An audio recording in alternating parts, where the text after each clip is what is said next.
Now this is our next question, question number 1 का B, where we have a set B. B has values x, where x is equal to 1/2n minus 1, comma. अब n की value दी गई है, n क्या है, 1 is greater than equal to n. n जो है वो 1 से या तो बड़ा है, देखिए 1 n से छोटा है, या फिर 1 n के इक्वल है. तो n is greater than equal to 1 and smaller than equal to 5. तो n जो है वो 1 के इक्वल भी हो सकता है या फिर 1 से बड़ा होगा, और 5 के इक्वल भी हो सकता है या 5 से छोटा होगा. तो n क्या क्या हो सकता है, n 1 हो सकता है, 2 हो सकता है, 3 हो सकता है, 4 हो सकता है और 5 हो सकता है. ये n की वैल्यूज हो सकती हैं. अब ये n की वैल्यूज हम यहाँ पे पुट करेंगे और ये सॉल्व करेंगे. जो वैल्यू आएगी वो हमारी x होगी, यानी कि इस सेट की वैल्यूज होंगी. तो एक एक करके हम यहाँ पे ये वैल्यू पुट करते जाएंगे. n की ये वैल्यूज पहले 1 पुट करेंगे यहाँ पर, ठीक है. तो पहले 1/2n माइनस 1 में n की वैल्यू 1 लेंगे.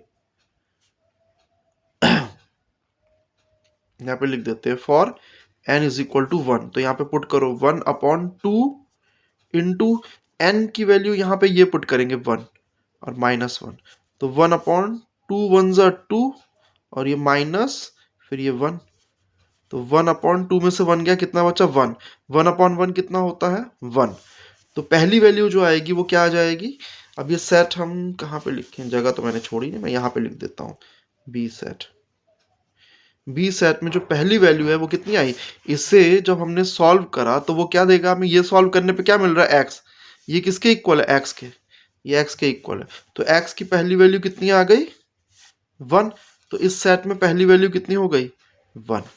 अब हम क्या करेंगे, इसी सेट में 2n माइनस 1 में फॉर किसके लिए करेंगे, n इज इक्वल टू 2 के लिए.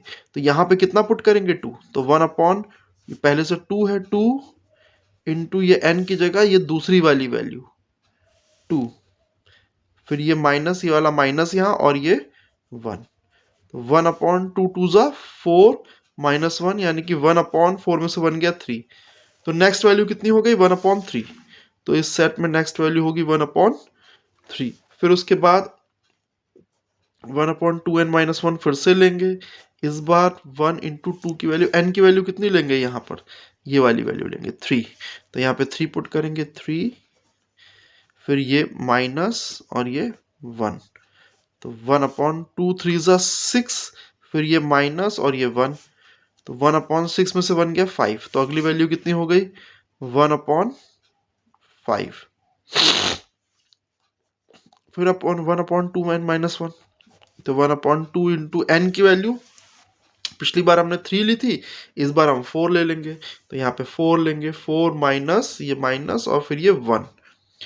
तो 1/2 4 ज़ा 8 और माइनस 1, 8 माइनस 1 यानी कि 1/7. तो अगली वैल्यू हो गई 1/7. अब हमने यहाँ पे एक एक करके सारी वैल्यूज ले ली, 1 ले लिया, 2 ले लिया, 3 ले लिया, 4 ले लिया, 5 बचा है. तो नेक्स्ट यहाँ पे लिख लेते हैं 1/2n माइनस 1. तो 1/2 n की वैल्यू 5 लेंगे माइनस 1. तो 1/2 5 ज़ा 10 माइनस 1 1/9. तो ये कितना आ गया 1/9. तो ये हमारा b हो गया. b के अंदर को क्या क्या वैल्यूज है 1, 1/3, 1/5, 1/7, 1/9. ये कैसे मिली, n की ये वैल्यूज ली हमने. ये कैसे मिली हमें, इस कंडीशन से मिली. तो सबसे पहले हमने ये कंडीशन सॉल्व करी. इस कंडीशन से हमें n की ये वैल्यूज मिल रही हैं. इन वैल्यूज को इस में हमने, इस एक्सप्रेशन में हमने n की वैल्यूज एक एक करके सेट पुट करी. पहले n की वैल्यू 1 ली, फिर इस n की जगह हमने 2 लिया, फिर इस n की जगह 3 लिया. ये हमने एक्सप्रेशन सॉल्व करे हैं.